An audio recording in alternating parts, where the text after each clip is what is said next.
guys, it's Kim and welcome back to the channel. For this video, it is another battle report. This time it's a rematch against Javier's Balin's expedition list. It will be 600 points once again, as that's all he has currently painted. So far I've been enjoying the new format, a lot of good feedback, definitely working on new videos for sculpting and painting. So guys, sit back and enjoy the battle report. So guys, on to my 600 point Moria forest. So the leader is of course Durburz. He is leading 3 prowlers, 4 goblins with spears, a cave troll with a hammer, a bat swarm, a ward marauder, and technically 4 shield goblins. I did not include one for the filming, and a black shield with a spear. Next we have of course a goblin shaman with 6 goblins, 2 of them have spears. Moving on to the third warband is a black shield captain. He has 2 prowlers, 4 spear goblins, 2 black shields, and 4 goblins with shields. And the last warband is a generic goblin captain with a shield. He has 2 prowlers, 2 spears, a marauder, 4 goblins, and 2 black shields. So that is the complete 600 point Moria army for today's game. So moving along, here we have Javier's 600 point Balin army. Of course, the leader is Balin. In his warband, he has 2 Vault Warden teams, a dwarf with a banner, 5 shield dwarves, 4 iron guard, and 3 Khazad guard. So it's a pretty big warband. And then we got Flowy with 6 warriors with bows, and 4 dwarves with shields. And lastly, it's the shield bearer with 4 shield dwarves. So here's his total 600 point army.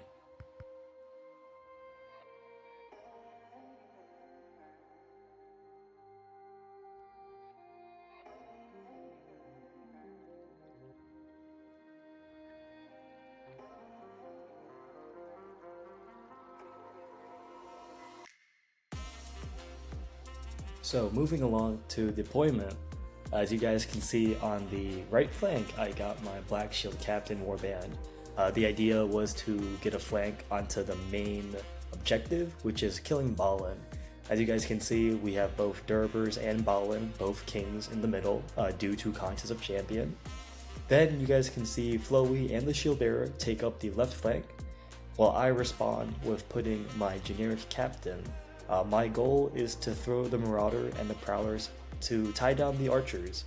And as we go to the middle, as you guys can see, I have my main utility with the cave troll, bat, and fury shaman. So this is the table after deployment. So guys, on to turn 1 of the game. It was Dwarves priority. So I responded with calling 2 heroic moves with both the captain and the black shield captain. So the captain, all I did was move him forward to the main line of dwarves, throw the marauder, prowler, and cave troll. I didn't want Javier dictating the fights, so I chose the combats I wanted. The middle formed a small wall to protect the cave troll from being trapped, as I don't want him to die this early in the game.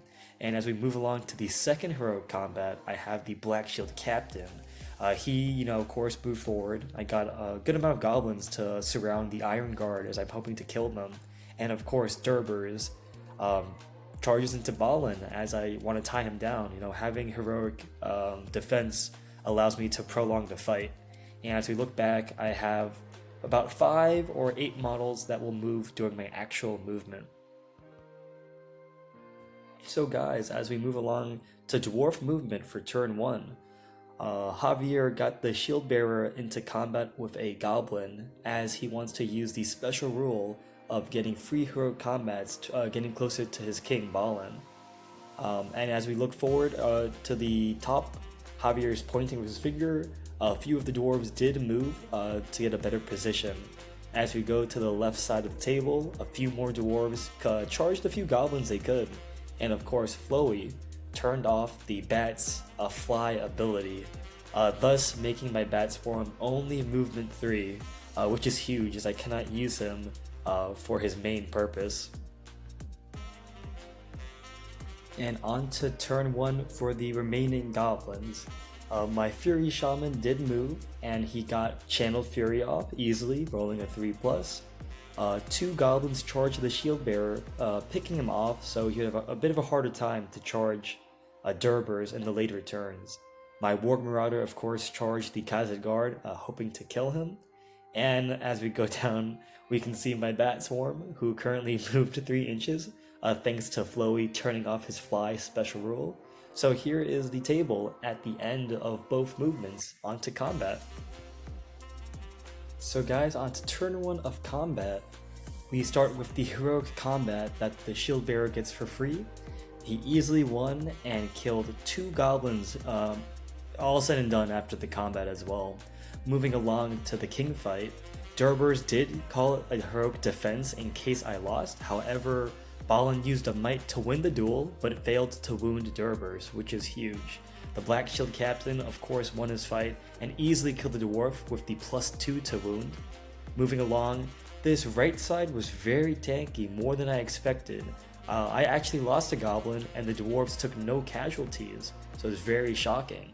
As we move up the board, the cave troll actually lost the fight, which shocked me completely. The other side, not many dudes did lose models, as the dwarves have a high defense. And in the middle, this Warg Marauder with 2 goblins won and knocked down the Khazad Guard, and he took 12 wounds, but he still lived. So that is the end of turn 1 combat. On to turn 2, goblins did win priority, and both players, Javier and I, called 2 heroic moves each, as we both wanted to get the positioning. I run the roll-off, and the Black Shield Captain went first with his heroic move. He tagged the Vault Warden team, and I got all my goblins to again trap the dwarves. A Prowler killed the dwarf with Throwing Dagger, thus charging Balin, and Durburz once again charged Balin, forcing him to hopefully waste some might. Another Prowler killed another dwarf, which was huge, and charged the shield bearer just to tie him down. And as we go towards the second heroic move from Javier, Flowey cancelled my other heroic move from my captain on the other side. He wants to cancel all of my charge bonuses and hold back my dwarf goblin line. And of course, he turned off the bat's flying ability once again, as he does not want a charging Balin at all this turn. And he just throws a few more dwarves, tying down the cave troll. My remaining movements, the Warg Marauder charges the Khazad Guard, the few goblins move around, and the bat again moved 3 more inches, as that's all he can really do. So this is the table at the end of turn 2. There are no shooting, and on to combat. So guys, on to turn 2 combat. We're gonna start with the free heroic combat from the shield bearer. He easily killed both goblins with his additional combat he got. Moving along, we'll start with the Black Shield Captain as well. He easily killed the dwarf with the +2 to wound. It's very strong. And of course, on the right side again, in fact, we killed a single dwarf. We really aren't killing much. And Balin called a heroic defense. Thankfully we won, but didn't do a single wound. The Iron Guard killed another Prowler in the back. Moving on, the Warg Marauder finally killed the Khazad Guard with the 8 dice knockdown. Moving along, an Iron Guard killed another Goblin. And finally, the Cave Troll won his fight. However, I rolled a 1, 1, and a 2 to wound, so no dwarves died. And on the left flank, we did kill quite a few dwarves, opening up his flank a bit. So that is the end of turn 2, and things are looking pretty decent for Moria. On to turn 3 of the game. Dwarves did win priority, and so both of us used our last point of might. Thankfully, Durburz did win the roll-off, so we got the first heroic move. We trapped Balin with the bat and the Prowlers and Durburz. Moving down, my captain, the rest of the goblins, got as many traps as humanly possible, as I want to break this flank. Moving up, I heavily focused the shield bearer once again, but after my heroic move, Javier, with his movements, did peel off the Warg Marauder. As you can see, a Iron Guard is trapped. The Cave Troll is once again fighting 3 dwarves. We're just fighting all this line, and Flowey turned off the bat's blinding light with his last point of will. So that is the end of turn 3 movement. On to turn 3 combat. We'll start with the heroic combat from the shield bearer. He did win, but whiffed and failed to kill both goblins. As we move along, we have the right side. The dwarves are really holding the flank. I think they killed 3 goblins while I killed 1. Balin's fight, he did indeed win the fight. He wounded Durburz, but thankfully we faded the wound. As we move along to the middle, the marauder killed the warrior who fought. The 3 goblins killed the iron guard, and the cave troll lost the fight and took a wound to the dwarf warriors once again. As we look to the left side of the table now, the marauder killed the dwarf and Flowey killed the goblin. So actually the left flank is looking pretty promising for Moria, as we are slowly dwindling them down. So that is the end of turn 3 combat. Onto turn 4. So guys, turn 4 movement. Goblins did win priority and Javier failed his Longbeard. So onto the movement. My goblins all trapped Balin. I think this is the turn we have to kill him. And as we look towards the right side again, I no longer have the number advantage, so I'm banking on my goblins to just survive, just long enough for me to kill Balin, as I no longer have hope for this flank. Then we are heavily focusing the shield bearer, as this guy has been a nuisance the whole game and he has to die now. We got another trap here. The marauder broke through and charged the spear and the shield goblin, dwarf. The cave troll gave up fighting the vault warden team as they were too strong. And on the left side, as you can see, there are just a couple of goblins fighting a few dwarves. I'm not too worried. So that concludes the turn 4 movement phase. Onto combat. So guys, turn 4 combat. This was a huge turn for Moria, as Balin was slain. There were too many dice from the Prowler, Durburz, the Bat Swarm. We managed to finally do it.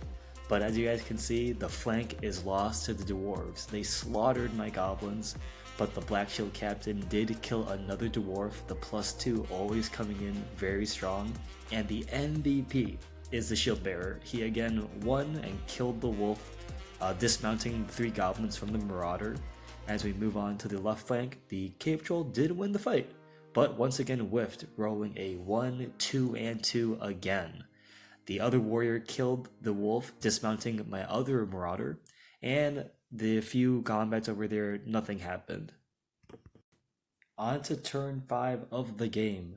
It's dwarf priority, and the dwarves are broken. Flowey easily passes his courage test, thus ensuring his warriors do not flee on this side. They simply start tagging the goblins that are around them. As we move along to the shield bearer, he also obviously passes courage, thus all the dwarves do stay at the table. And as you guys can see on the video, all I do is throw every single goblin I have and try to get as many traps as physically possible. I'm trying to get Durburz a single kill, as this game is mostly focused on the leader getting kills. So this is the board at the end of turn 5. Guys, on to turn 5 combat. We did not do what I thought we'd do. In fact, the dwarves killed a lot of goblins, where I'm 2 away from breaking. The shield bearer once again won and took the fate off of my shaman. Durburz and his trap failed to kill a dwarf, which is very surprising. The iron guard deflected the bat swarm, doing 2 wounds. As we go up, the cave troll is literally the most useless model in this army. He won and rolled another 1, 2, and a 2. And that's the rest of the flank on that side. So the game looks like it's about to end in the next few turns. So on to turn 6 of the game. On to turn 6. Goblins got priority, thankfully, and all we did was trap every single model we could. As this is Contest of Champions, I realized I do have to get Durburz to get a kill, so I focused everything I could into the single dwarf. He has to die to win the game. Of course, we trapped the shield bearer once again, so this flank is completely trapped. Moving up to the left flank, I forgot about Flowey, who managed to pass his courage and terror check and charge the cave troll. So again, every model is engaged. So this is the end of turn 6. Yeah. So guys, at the end of turn 6, I did break. I lost 4 goblins. Again, Durburz did not kill any model, and the cave troll finally, after this whole game, killed the shield Vault Warden. So that is the end of turn 6, on to the last turn of the game most likely. At the beginning of turn 7, goblins do win priority, and once again, we trap every model we physically can. Nothing has changed really, we're just doing the same thing in hopes of literally getting 1 kill with Durburz. I've trapped this guy many times and I still can't roll a 6. So as you guys can see, we trapped every model we could. The shield bearer is still alive and kicking. Moving up, Flowey is now fighting the cave troll and a archer goblin, and every other warrior is engaged in combat. So that is the end of turn 7. On to turn 7 combat. Durburz finally did it. After what felt like an eternity, he kills the dwarf warrior, thus ensuring the victory for Moria. Nothing significant happened besides Flowey dying. So at the end of the game, the final score was a 4-1 Moria victory. I hope you guys enjoyed the battle. So guys, I hope you guys enjoyed the battle report once again. I always enjoy playing Javier. He knows all of my tricks in Moria, so it gets harder and harder to play him every time. So once again guys, please in the comments below leave any feedback or any just recommendations you guys have. So guys, continue hobbying, spread the hobby love, and see you guys next time.